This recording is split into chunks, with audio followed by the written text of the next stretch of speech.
여드렛 날 도마가 첫 번째 예수님이 부활하셔서 나타났을 때 없었어요. 너에게 평강이 있을지어다. 무서워 벌벌 떨면서 이제 우리 잡으러 오겠구나 라고 하면서 굉장히 두려운 가운데 예수님은 나타나셔서 너에게 평강이 있을지어다 라고 첫 번째 부활하신 날 두 번이나 이런 말씀을 하셨습니다. 이때 도마가 어디에서 들어와 가지고 얼굴 보니까 얼마 전까지만 하더라도 자기가 밖에 나가기 전까지만 하더라도 굉장히 그늘지고 울상이요 절망, 괜히 예수님 따라다니다가 이 꼴이 이렇게 됐나라고 그런 생각들이 완전히 바뀌어져서 싱글벙글 하면서 이상한 분위기예요. 그래서 뭐냐 뭘 봤더니 선생님이 살아나셨다, 여기 다녀가셨다 하니까, 야 당신들 나를 뭘로 보고 그렇게 죽은 자가 살아나? 아니 나를 바보로 여기길래 그렇게 말하느냐 하면서 완전히 한 사람 덩신 만드는 거 일도 아니라고 하더니 여기서 했던 말이구나 라고 하면서 이제 노발대발한 거예요.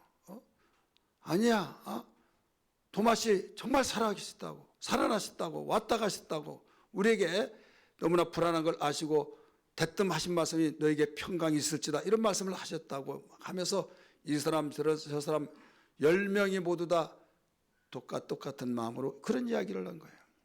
이때에 거기서 좀 받아들일 줄 알아야 하는데 오히려 더 노발대발하면서 이런 말을 해요.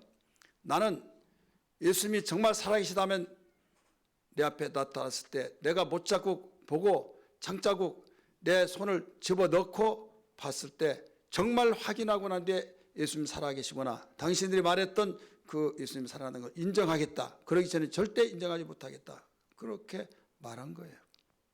이때 여드레 되는 날, 부활절 우리 지난 여드레가 오늘이 여덟째 되는 날이죠. 이날에 오늘 같은 날에 그때는 도마가 다른 제자들과 같이 있었을 때 나타나셨어요. 너에게 평강이 있을지어다 라고 말씀하시면서 곧장 예수님 말을 이어가면서 다른 제자에게 관심을 갖고 말씀하시지 않고 도마에게 곧바로 말합니다. 도마야, 너 손을 내밀어서 내 손 만져보고 내 장자구에 손가락을 넣어봐라. 그리고 한번 내가 부활했나 안 했나 확인해봐라 이거예요. 이때 도마가 알았습니다, 제가 확인하겠습니다 그럴 줄 알았더니 그렇게 하지 못하고 주여, 주님은 나의 주님이시오 나의 하나님이십니다 라고 고백을 해요. 이때 주님은 굉장히 섭섭한 마음으로 이런 말을 해요. 도마야, 너는 본고로 나를 믿느냐? 보지 않고 믿는 자가 복이 있다. 이 말씀을 요한복음에서 본문을 잡고 읽었던 말씀 내용입니다. 오늘 이 사실은 예수를 오래 믿으면서 수없이 듣고 읽고 확인했는데 왜 이 말씀 세 번째 나타나신 이 내용을 왜 가르쳐 주시느냐? 이건 같은 제자들 안에 그날은 도마가 있을 때 찾아주셨는데 이 찾아주신 누구 때문에 찾아주시느냐? 예수님의 부활을 의심하고 예수님의 부활이 있을 수 없다고 말했던 그에게 부활을 믿으라고, 보고라도 믿으라고, 보지 않고 믿으면 더 좋은데 보지 않고 믿는 그 마음이 되었으면 얼마나 좋겠습니까마는 도저히 믿지 않으니까 보고라도 믿으라고 나타나 주신 거예요. 오늘 우리에게 주신 메시지가 뭡니까? 부활하신 예수님을 알으라는 거죠. 여러분, 오늘날 많은 사람들이 예수님 부활하시는데 부활하신 예수를 모르고 그냥 관심 없고 나는 그런 거 싫어, 나는 그런 거 나는 관심 없고 나는 내 나름대로 신앙생활하고 믿음생활해 라고 하면서 관심 없는 부활, 예수님의 부활은 남의 일이요 그냥 저냥 신앙생활하면서 부활신앙 밖에서 신앙생활하고 있다 이런 말씀입니다. 하나님께서 우리 주님께서 원하신 것은 모든 삶의 원동력이 되고 생명의 능력이 되고 그렇기 때문에 부활신앙을 그렇게 원하신 거예요. 사랑하는 성도들이요, 우리는 부활주의를 지나고 이제 서서히 어떨 때는 제가 이 설교를 하지 않았으면 벌써 그 스피드 시대이기 때문에 부활절이 훨씬 오래전에 몇 주 된 것 같이 느껴지면서 그냥 의식으로 행사로 끝나버리고, 거기서 정말 차지할 것이 이런 행사를 통해서, 부활절 절기예배를 통해서 예수님 부활하셨다고 하는 그 고백이 우리의 가슴 속에서 뼈저리게 느껴지면서 기쁨과 소망이 되어야 할 텐데, 그냥 행사로 끝나버리고 종교인 속에서 생활을 하고 있지 않느냐, 이거죠. 저는 담임 목사로서, 하나님의 주의 종으로서 우리 어떤 가운데서도 부활신앙으로 무장하고 어떤 환경과 위협 속에서도 거침없이 예수는 살아계시다, 지금도 살아계셔서 우리와 함께 계시다, 세상 끝날까지 함께 계신다는 확신 속에서 우리 입술로만이 신앙생활이 아니라 환경 속에서도 굽히지 아니하고 뚫어가고 풀어가고 열어갈 수 있는 능력 있는 신앙 되기를 주의 이름으로 축원합니다. 할렐루야.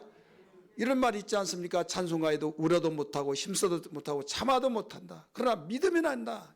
어떤 것을 믿습니까? 무엇을 믿습니까? 내 마음을 믿는다, 나는 나름대로 믿는다, 여러 가지 자기 힘으로 믿는다는 것을 자기만이 고백을 하고 있지만은 신앙은 객관적이 되어야만 됩니다. 객관적인 것이 나의 주관적으로 되어야만 돼요. 어떤 사람은 분명히 체험을 합니다. 천사를 봤다, 귀신을 봤다, 또 하나님의 음성을 들었다. 그런데 그 말을 들어보면 객관적인 것이 아닌 주관적인 것만 있다 이거죠. 그 사람이 거짓말을 할 사람은 아닌데 정말 체험을 해서 그런저런 이야기를 하는데 성경적이 아니다 이 말이에요. 쉽게 말해서 성경적이란 것은 모든 세계 사람들이, 과거 사람도 지금 사람도 영원히 앞으로 태어날 사람들도 똑같이 믿는 그 믿음, 이 믿음이 어떤 믿음입니까? 예수 그리스도를 믿는 거죠.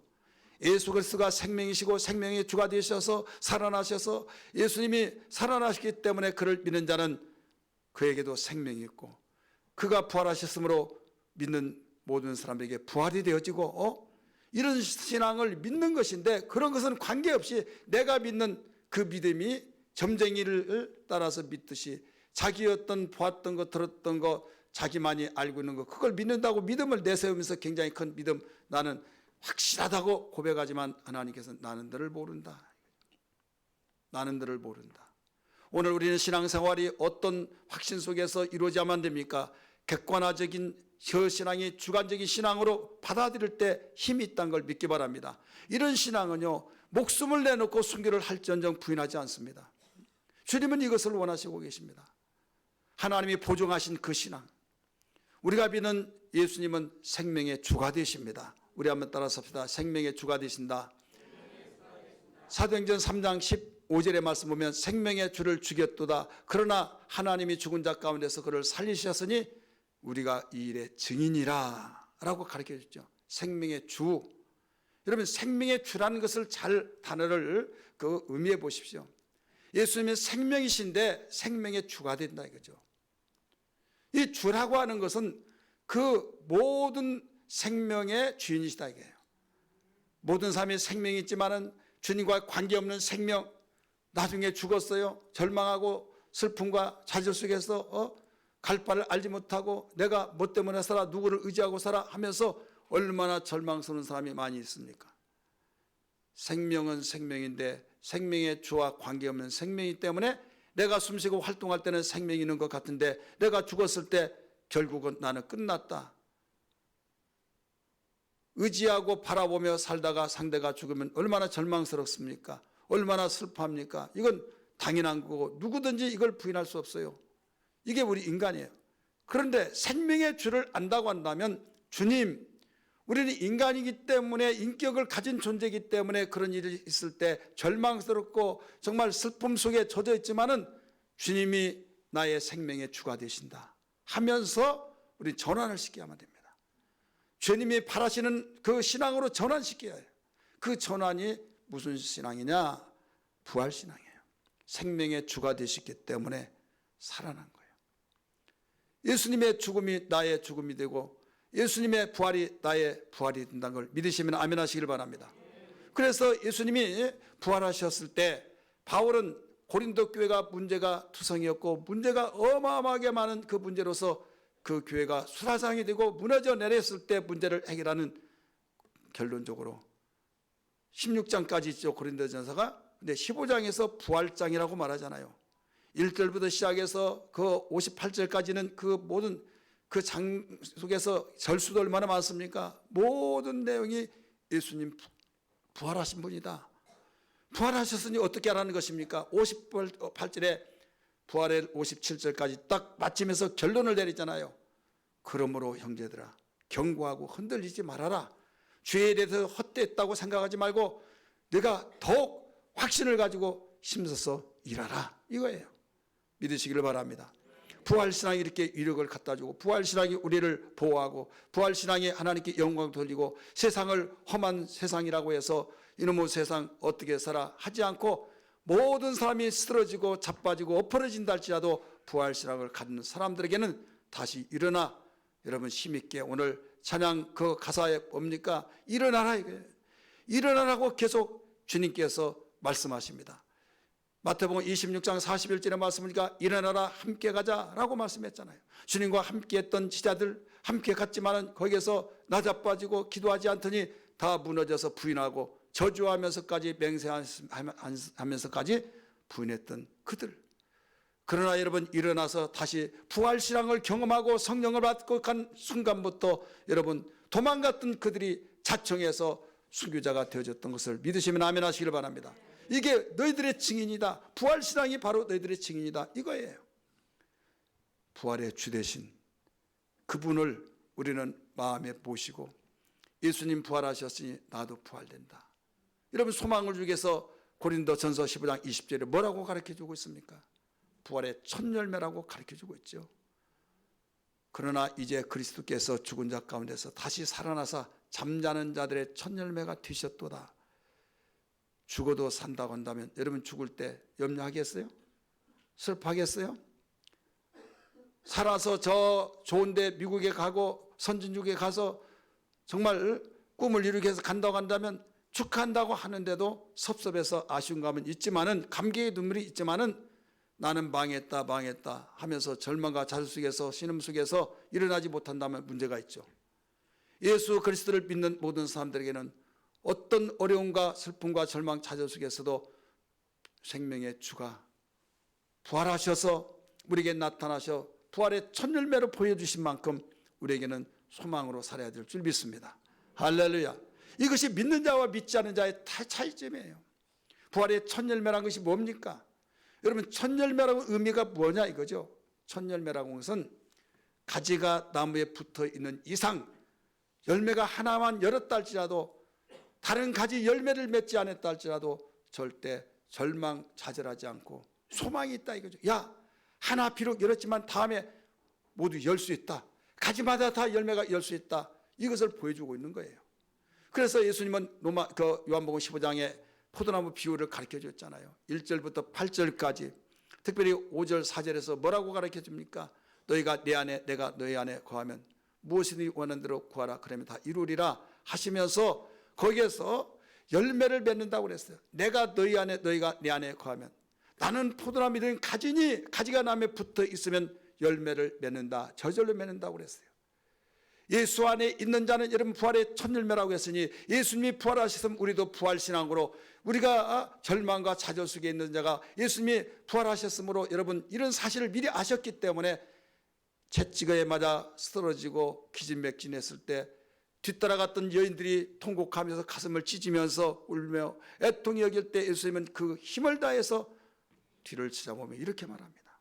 예루살렘의 딸들아 나를 위해서 울지 말고 너와 네 자녀를 위해서 울어라 라고 말씀하셨어요. 왜 그렇습니까? 예수님이 당신이 위로를 받아야 할 텐데 오히려 상대방 여인들을 위해서 위로해 주셨던 이유가 뭐였습니까? 나는 내가 안다. 나는 생명이기 때문에 죽어도 산다. 나는 살기 때문에 괜찮다. 그런데 험한 세상에서 너희들은 나를 위해서 울고 있지만은 험한 세상을 너희는 이겨낼 수가 없다. 이겨낼 수 없고 험한 세상에서 너희의 자녀들을 밀어치듯이 치고 또 네 나라가 망해서 정말 어마어마한 무시무시한 일들이 일어나는데 거기에서 믿음이 흔들리지 않고 거기에서 오직 하나님 바라볼 수 있는 믿음 지키기 위해서 우려야 된다. 이걸 가르쳐주고 있는 거예요. 부활신앙은 이와 같이 대단한 겁니다. 믿습니까? 초대교회 성도들이 똑같이 우리와 같이 밥을 먹고 살고 똑같은 하나님을 섬기고 그들이 어떻게 그 위기 속에서도 어떻게 그 핍박 속에서도 순교의 현장 속에서도 하나님 원망하지 않냐고 예수님 믿으면 이것이 예수 믿는 예냐 하면서 야 나 그런 하나님 예수 안 믿겠다 그러지 않냐고 오히려 죽을 길을 면해지고 모두 피할 길을 주시고 그런 가운데서 구태여 면하지 않았다. 연약한 여인들이 그 연약한 그 몸을 가지고도 죽음을 면치 않고 더 좋은 부활을 얻기 위해서 스스로 여기 피하지 않았다. 이렇게 가르쳐줬어요. 히브리서 11장 말씀 보니까 어떻게 죽였습니까? 그냥 총으로 사살시키면 그 순간에 빠방 할 때 박살을 써서 빨리 죽을 수 있지만은요. 톱으로 나무 쓸듯이 톱으로 썰었다고 그랬어요. 돌로 쳤다고 그랬어요. 껍질을 벗겼다고 그랬어요. 도무지 그런 가운데서도 하나님을 주님을 부인하지 않았던 것을 뭐라고 가르쳐 줍니까? 세상이 가루해 놓고 세상이 이런 사람들을 감당할 수가 없다라고 이야기했지 않습니까? 세상의 사람은 가장 두려운 것이 죽음이에요. 죽인다 그러면 벌벌벌 떨면서 제발 살려달라고 합니다. 그런데도 불구하고 그런 죽음을 면할 수 있는데도 불구하고 죽음을 면하기 위해서 어떤 무릎 꿇은 것이 아니라 더 좋은 부활을 얻기 위해서 확신 있게 믿음으로 나갔던 신앙과 같이 똑같은 사람인데 오늘날 우리는 왜 그러냐? 부활신앙이 없기 때문이다 이거죠. 부활신앙이 있다 할지라도 액세서리처럼 목에 걸고 다니지만은 예수님 부활하셔서 하는 그런 고백은 하지만은 여기에서 추상적으로 지식적으로는 알고 있지만은 가슴속에 심어지지 않았기 때문에 다른 용어로 말한다면 노고스의 말씀을 통해서는 아는데 네마의 말씀이 심겨지지 않아서 그래요. 가슴속에 심어져서 그것이 무기가 되고 그게 생활이 되고 확신이 되어서 나를 다스리고 지배하고 주님이 통치하고 다신 그 말씀이 나에게 살아 움직여질 때는 여러분 다시 죽어도 산다고 한다면 얼마나 강하고 담대하겠습니까? 나사로가 죽었다고 해서 내가 잠들었던 내 친구 나사로를 깨우러 가느라 갔어요. 마르다가 보았어요. 선생님, 예, 이제 오십니까? 진작 오셨으면 우리 오라버지가 죽지 않고 살았을 텐데요. 이러고 있을 때 네 오라버지가 살 수 있느냐? 예, 살겠죠. 너 믿느냐? 믿습니다. 나중에 살아나겠죠. 예수님은 그 말이 아니었어요. 나중에 사는 건 당연하지만은 지금 네 오라버지 죽어서 슬픔과 절망 속에 있을 때 살 수 있느냐? 이 말을 지금 물어보고 있는 거예요. 이때 예수님이 이어서 말씀하십니다. 나는 부활이요 생명이니 나를 믿는 자는 죽어도 살겠고 무릇 살아서 믿는 자는 영원히 죽지 아니하리라. 26절 끝에 보면 내가 이것을 믿느냐? 내가 이 부활신앙을 믿느냐? 이거예요. 이미 죽었습니다. 죽어서 절망스러운데 이미 썩은 냄새 납니다. 그래도 장사 지내지 않았으면 혹시 할 수 있지만 무덤에 완전히 장사 지내버렸습니다. 가자! 갔어요. 사람들이 지금 뭐 하는가 구경합니다. 살아나기 전에 손을 들고 기도합니다. 아버지요, 내 말을 들으신 걸 감사하나이다. 거기에 뭐라고 나옵니까? 요한복음 11장 41절의 말씀 보시길 거기에 이렇게 나와요. 이 말을 하옵는 것은 나를 위함이 아니요 여기에 둘러선 무리를 위함이라고 가르쳐줬어요. 그거 구경하기 위해서 거기에 둘러섰던 어떻게 한가 보자 하면서 관망하기 위해서 둘러섰던 이들의 무리를 위해서 내가 지금 기도합니다 라고 했어요. 그러면서 돌문을 열어라 하시면서 나사로야 나오라 했을 때 처벅처벅 걸어나왔던 것을 믿으시면 아멘 하시길 바랍니다. 누구만이 그렇게 할 수 있어요? 바로 부활의 주 되신 생명의 주 되신 분이 할 수 있다는 것을 믿기 바랍니다. 인간은 할 수가 없습니다. 절망입니다. 좌절입니다. 인간은 모든 마침표를 끊었습니다. 마침표를 끊어버리고 완전히 여기에서 끝난 거예요. 늪에 빠진 자가 어떻게 다른 사람을 도와줄 수 있습니까? 아무리 도와주려고 하지만은 도와줄 수가 없는 겁니다. 나도 죽을 판인데 어떻게 다른 사람까지 도와줍니까? 못한 건 못한 거예요. 근데 누구만이 할 수 있어요? 생명의 주 되신 예수 그리스도만이, 하나님만이 할 수 있는 걸 믿기 바랍니다. 그분이 살아 계시기 때문에 지금 우리와 함께 계셔서 세상 끝날까지 함께 하신다고 하셨으니 우리는 이걸 어떤 노고스로 믿지 마시고 이론적인 추상적인 그런 지식적으로 믿지 말고 살아있는 산지식 뇌마의 말씀 가슴속에 심겨져서 확신 있는 그 부활신앙이 되기를 주의 이름으로 축원합니다. 이것을 주님이 원하셔서 도마야 네가 보고 믿느냐 보지 않고 믿는 자가 더 복되도다 하신 것처럼 이런 복된 신앙이 되어야 될 줄 믿습니다.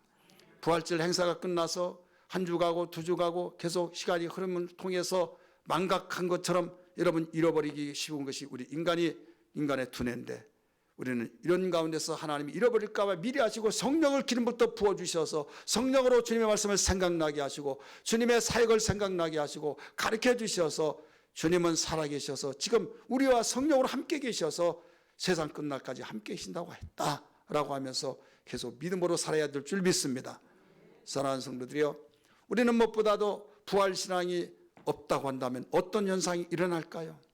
부활신앙이 없으면 어떤 현상들이 일어나느냐 이거예요. 여러 가지 문제들이 있지만은 첫 번째 믿음이 무너집니다. 한번 따라합시다. 믿음이 무너진다. 믿음을 여러분 중요시 여기죠. 믿음이 없이는 하나님을 기쁘시게 하지 못하나니. 믿음이 없이는 하나님을 기쁘시게 할 수가 없어요. 그래서 우리가 믿음의 첫 출발을 할 때, 교회 첫 출발을 할 때 믿음에 대해서 얼마나 강조합니까?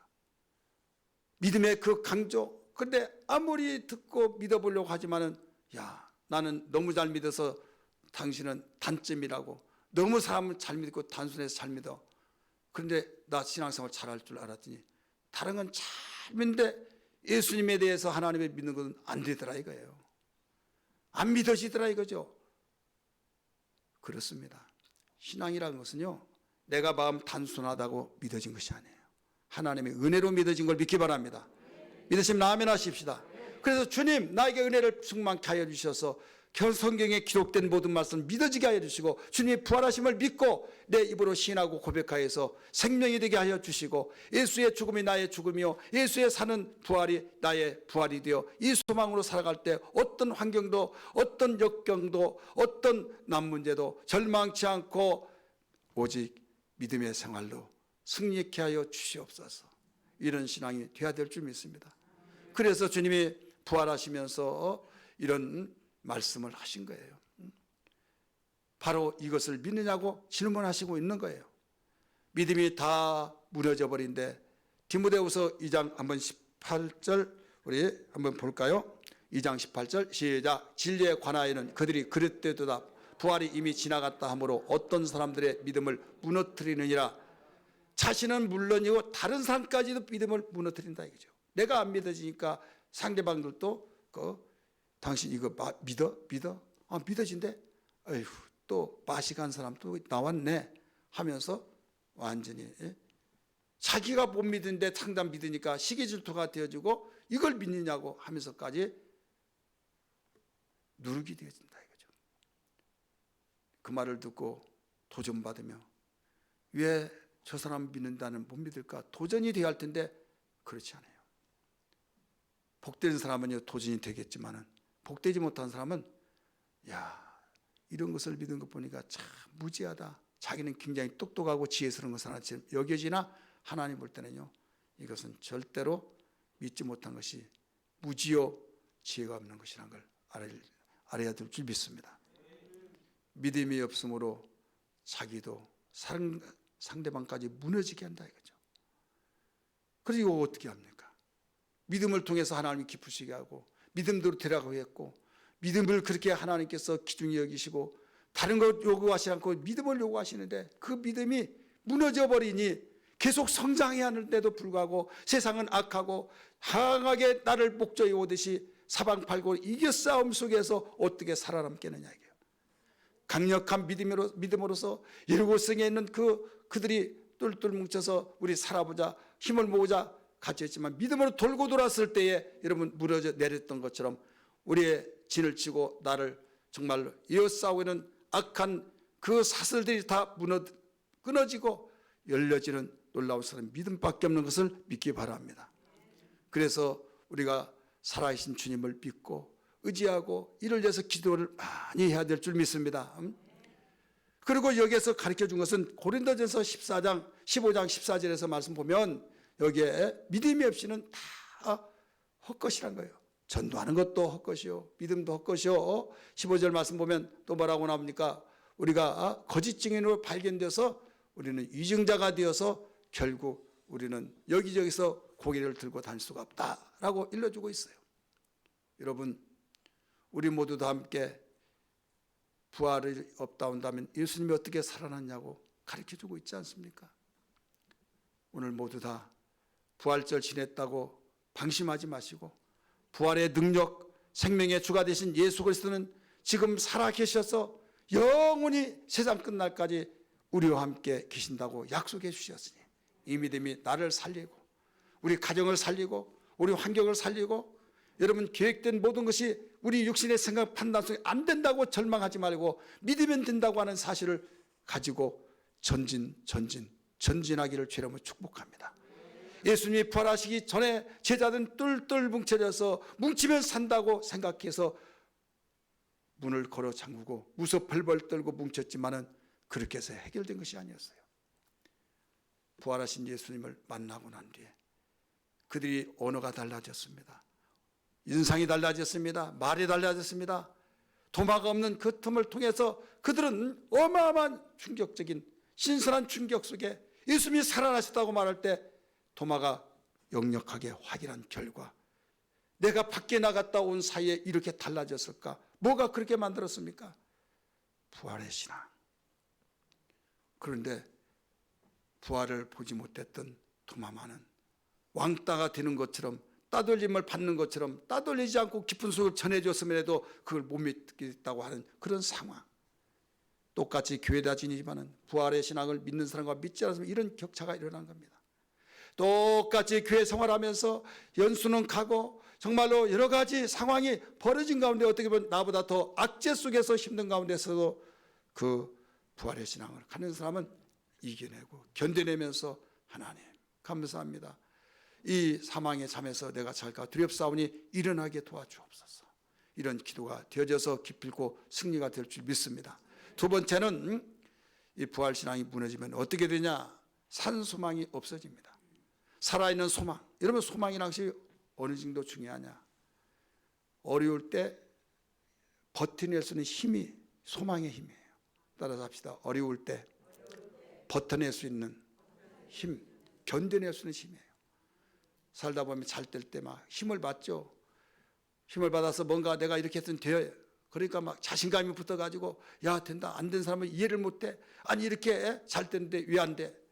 머리를 좀 써야지. 이렇게 저렇게 하면서 참 안타깝다 하면서 이렇게 안 된다고 하는 사람 보면 참 그러면서 보는 데는 좀 그럴 것 같아. 안 볼 때 혀를 차면서 하면서 정말 안타까워서 조금 나쁜 말로 하면 밀어내서 천지 바보야 막 하면서 오늘 내가 그 일이 닥쳐와 그랬어요.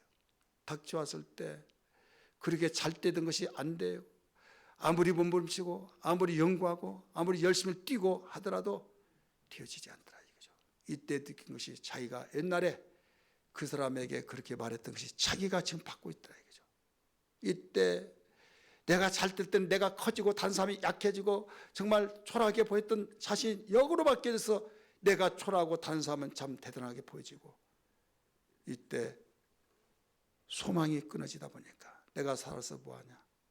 사람 보기도 싫고 없는 데만 찾아 돌아다니고 두문불출하고 살 수도 없고 그러면서 계속 같이 있다 보니 우울증도 걸리고 이게 바로 오늘날 현주소예요. 잘 떼어보세요.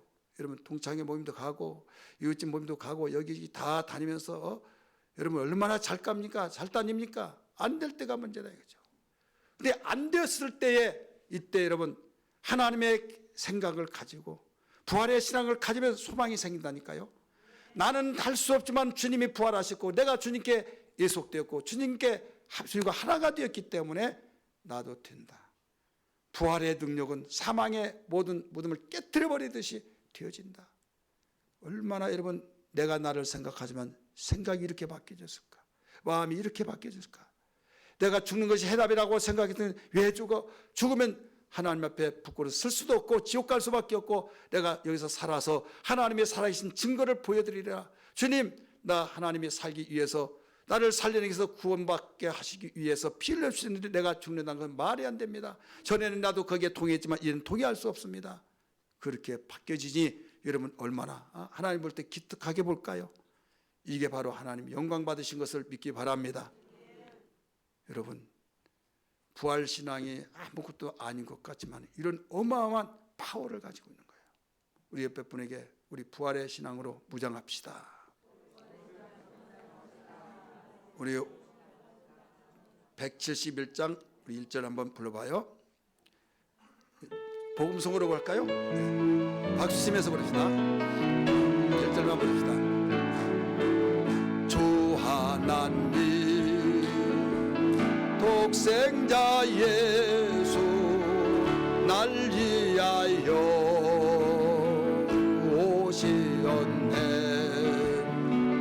내 모든 죄 용서하시고 죽음에서 부활하신 나의 구세주 살아계신 주 나의 참된 소망 걱정 근심 전혀 없네. 사랑의 주내 갈 길은 너하니 내 모든 삶의 기쁨 늘 우리 살아계신 주 우리 손들고 부르겠습니다. 계신 주 나의 참된 소망 걱정 근심 전혀 없네. 사랑의 주내 갈 길은 너하니 내 모든 삶의 기쁨 늘 충만하네. 살아계신 주 살아계신 주 나의 참된 소망 걱정 근심 없네. 사랑의 주내 갈 길은 너하니 내 모든 삶의 기쁨 늘 충만하네. 아멘. 아멘. 그래서 우리 주님은 믿음을 주시면서 거기에 같이 따라오는 소망을 가지라고 가르쳐 주셨어요. 죽었다가 살아나신 예수 그리스도로 말미암아 너희가 거듭나게 하신 산 소망을 잊게 하셨으니 라고 베드로전서 1장 3, 4절에 가르쳐 주셨는데 한번 볼까요? 시작. 우리 주 예수 그리스도의 아버지 하나님을 찬송하리다. 그의 많으신 긍휼대로 예수 그리스도를 죽은 자 가운데서 부활하게 하심으로 말미암아 우리를 거듭나게 하사 뭐라고 그랬어요? 산 소망이 있게 하시며. 죽은 소망이 아니에요. 소망이 있다고 하면서도 믿음이 있다고 하면서도 소망이 없어요. 이건 죽은 믿음이고, 소망이 있다고 하면서도 절망 찾으라고 신음 속에서 불평 원망하면 이건 죽음 소망이에요. 소망도 아니다 이거죠. 근데 산 소망, 살아있는 소망, 파워가 있는 소망, 이 소망은요 반드시 믿음이 있기 때문에 따라오는 놀라운 역사입니다. 데살로니가전서 1장 3절의 말씀 보니까 소망은 바로 인내를 낳는다고 했어요. 인내, 견뎌내는 거예요. 여러분, 이 세상이 얼마나 험악하고 얼마나 우리를 위협하고 그러지 이걸 너무나 잘 아신 하나님께서 소망 가져라, 소망 가져라 이거죠. 믿음으로 구원받은 것을 믿으시면 아멘 하십시다. 여러분 잘 아신 바와 같이 로마서 8장 24절의 말씀 보니까 너희가 소망으로 구원을 얻었음에 라고 가르쳐주고 있잖아요. 믿음으로 구원을 얻었다는 건 여러분 부정할 사람 없죠. 소망으로 구원받는다고 한다면 여러분 아, 그게 아닌데 믿음으로 구원받는데 그런 사람이 있어요. 웅성웅성 분위기가 이상해요. 그래서 성경 봅시다. 로마서 8장 24절 하고 읽고 난 뒤에 나는 왜 못 봤지? 목사님 가지고 있는 성경이 목사님만 그런 줄 알았더니 내 성경은 그러네. 소망으로 구원을 얻었으며 할렐루야. 그래서 소망을 가지라는 거예요. 산 소망 있게 하셨어요. 근데 산 소망이 무너져서 절망이 되어버려요. 여러분 좋은 일만 있으면 소망 가지라고 할 필요도 없어요. 그냥 가기만 하라 이거예요. 겹겹으로 막히고 정말 기댈 곳은 하나도 없고 깜깜한 터널인데 언제 그 터널이 끝날지를 모르고, 그러니까 나 죽고 싶어, 나 살고 싶지 않아, 마음대로 할 것 같으면 빨리 천국 가고 싶어. 그러면서 계속 얼굴은 그늘지고 정말 보기도 안쓰럽고 정말 내가 하나님 같으면 막 다 해줘버리고 싶은데 그럴 수도 없고, 근데 하나님께서 그 문제를 풀어가는 열쇠를 어떻게 주시느냐? 산 소망을 잊게 하셨다 이거죠. 누구에게? 예수 그리스도로 말미암아 죽은 자 가운데서 부활하신 예수께서 바로 거듭난 자에게 산 소망이 있게 하시며 나오잖아요. 거듭난 자에게, 하나님의 자녀들에게는 산 소망을 있게 하셨다 이거죠. 그래서 내게 아무리 어려운 환경이 있다 할지라도, 절망의 자리에 있다 할지라도 살아있는 소망이 있으면 여러분 가능성이 있습니다. 이건 믿는 자나 믿지 않는 자도 나름대로 소망이 있는 사람이 있어요. 어떤 뉴스를 봤는데요, 상당히 오래된 일이에요. 탄광철에서 완전히 매몰돼가지고 죽을 수밖에 없는 상황이에요. 일주일, 2주일, 그럼 이제 죽었다. 그러니까 이제 워낙 완전하게 그 매몰이 다 되어가지고 그래 한 달이 됐어요. 나중에 거의 끄집었는데 살았어요. 인터뷰를 합니다. 어떻게 한 달 동안 버텨냈습니까? 어떻게 먹을 것도 없는데 살았습니까? 그러니까 오줌을 받아 먹었다는 거죠. 그리고 오줌 받아 먹는다고 해서 그걸 살 수 있습니까? 나는 3대 독자 외아들인데 결혼해서 아들을 낳았는데 지금 핏덩어리에 불과하고 지금 내가 살아서 그를 돌보고 보좌가 되어지기 위해서는 살아남아야 된다. 살아서 아들을 만나고 내가 키워야 된다. 그런 소망을 가지고 버텨냈다는 거죠. 예수 안 믿었어요. 여러분, 이와 같이 소망이라고 하는 것은요, 기대한다는 것은요, 자기를 바로 살리는 거예요. 믿습니까? 세상의 소망은 여러분 보장이 없는 가운데 살 수도 있고 죽을 수도 있어요. 예수 그리스도의 소망은, 부활의 신앙의 소망은 보장받는 거예요. 왜? 진리의 소망이기 때문에. 믿습니까? 그럼에도 불구하고 예수 믿는 사람들이 정말로 부활의 소망이 없고 부활의 소망이 부도나 버리고 무너지다 보니까, 여러분 믿음이 무너지다 보니까 내가 무너진데 여러분 생각도 무너지고 마음도 다 무너지지 않겠습니까? 소망까지 무너지고 이제 기댈 곳이 없고 남는 것이 원망과 불평과 절망 속에서, 신음 속에서 빨리 하나님 나라 갔으면 좋겠다, 말씀 내가 할 수만 있으면 빨리 나 죽고 싶다, 그러면서 그 생각 속에 뭐가 여러분 이루어지겠습니까? 저나 여러분과 똑같은 인간이요 모든 걸 느낀 것 같습니다. 좋은 일 있으면 막 힘을 받아가지고 된다, 뭔가 다 될 것 같고 안 되면 막 계속 산 겹겹이 되어지듯이 안 됐을 때는 그렇게 될 수밖에 없는 거예요. 하지만은 이때 믿음의 주 되신 예수를 바라보자라고 하신 것처럼, 십자가에 죽으실 때 절망과 자리했고 저주받아서 그렇다고 그랬을지라도 하나님께서는 바로 아버지의 뜻을 이루기 위해서 오신 만큼 아버지의 뜻을 위해서 내가 죽은 것은 나 후회가 없다 그랬을 때, 결국 죽었을 때 하나님께서는 생명의 주를 살리셨다고 했지 않습니까?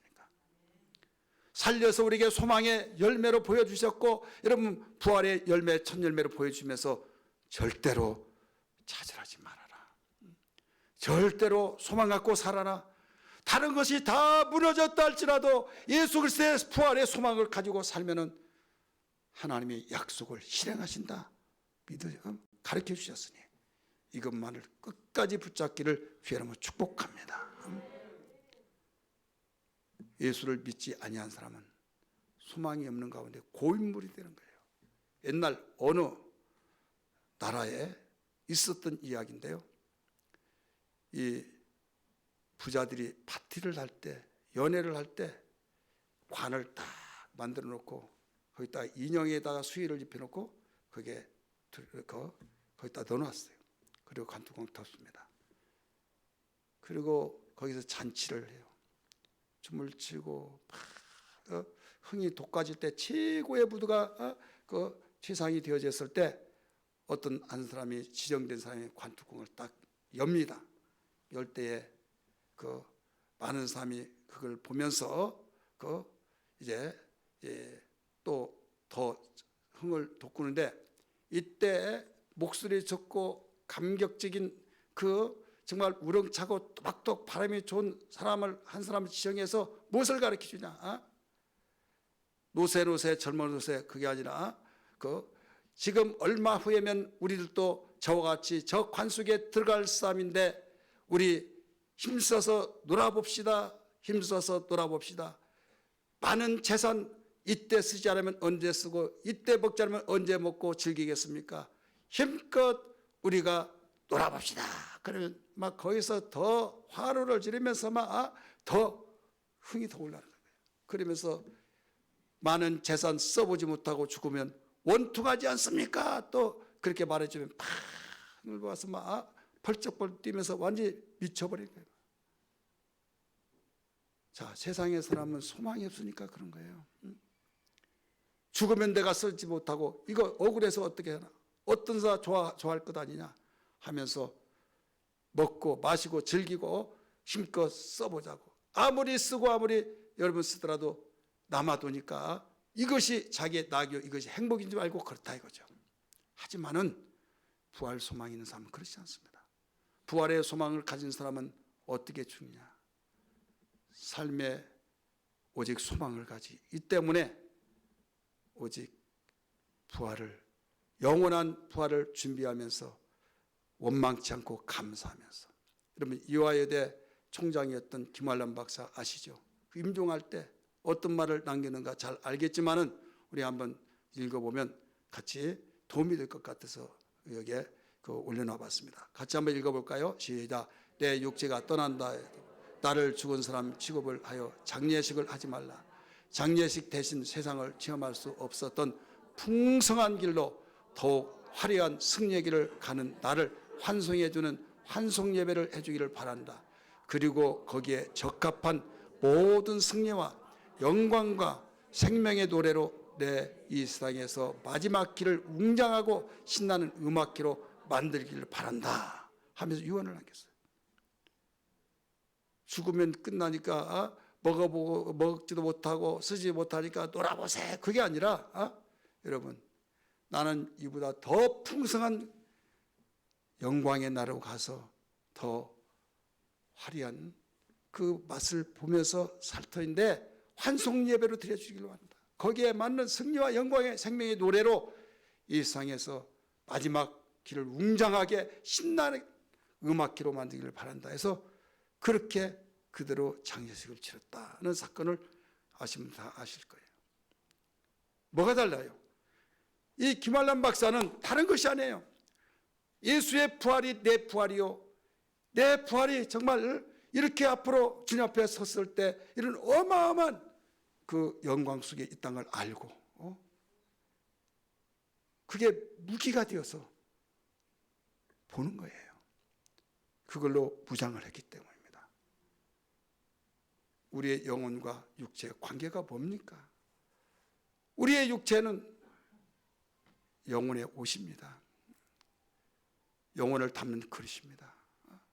나란 존재라고 한 것은 여러분 이 육체가 있는 것이 아니에요. 지금 우리는 나란 존재는 육체를 기준해서 보기 때문에 내 육체적인 삶이 힘들고 쪼들리고 나에게 초라하고 정말 보잘것없고 작아지고 절망스럽지만은 하나님 볼 때는 우리를 뭘로 존재를 보느냐? 영혼입니다. 믿습니까? 영혼이에요.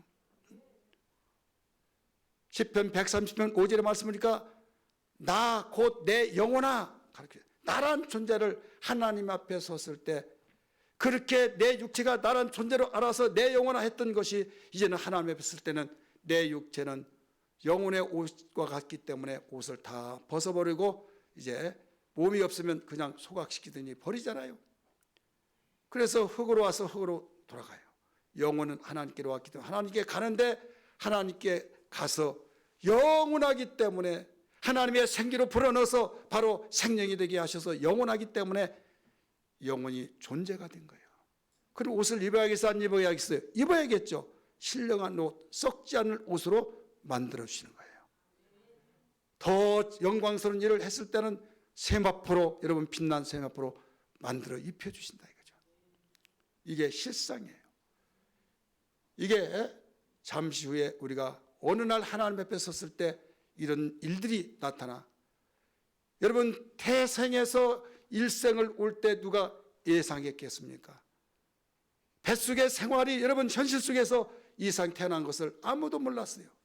그와 같이 이상에서 살다가 죽으면 끝이 아니라 바로 영원한 하나님의 나라가 있는데 이상의 감옥 같은 지옥이 그 속에 있고 이상의 굵은 궁궐과 같이 생활했던 것이 그 나라의 영원한 천국이 있습니다. 이걸 위해서 준비하는 것이 바로 우리 이 세상 있을 때 준비하는 거예요. 그러나 어떻습니까? 무엇을 먹을까 입을까 마실까 이것을 위해서 기도하지 말라고 주님은 당신께서 부르셨던 모든 자들에게 먼저 기도가 달라져야 된다. 일러줬지 않습니까? 우리 모두 일어나십시다. 영혼의 때를 내서 일어나고 함께 가자고 하는 주의 음성에 따라서 함께 가시기를 바랍니다.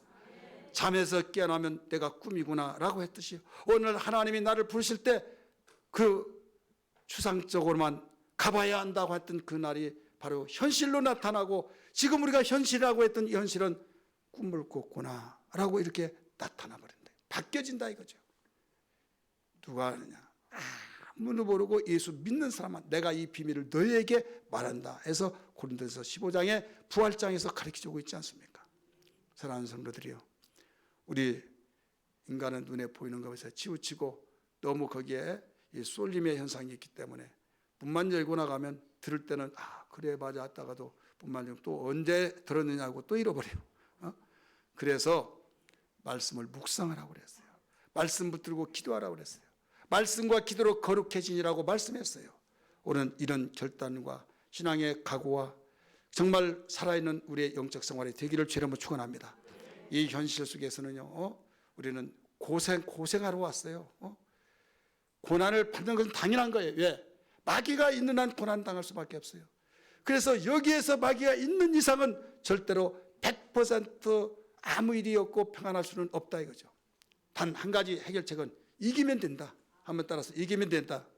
아무리 감염병이 있고 아무리 다 감염병이 감염돼서 다 팍팍 쓰러진다 할지라도 면역성이 있어 그에게는 해당 없음 그러면 되는 거예요. 그렇지 않습니까? 다른 사람이 다 음식을 먹었는데 다른 사람은 배탈이 나서 식중독이 걸렸는데 그 사람은 이상이 없다고 하면 그럼 되는 거예요. 그러면 무엇을 키워야 해요? 면역력을 키워야 하듯이. 여러분 우리는 영적 부활의 능력으로 부활신앙으로 면역력을 키우듯이 세상을 이겨낼 수 있는 힘이 되기를 주의 이름으로 축원합니다. 기도하겠습니다.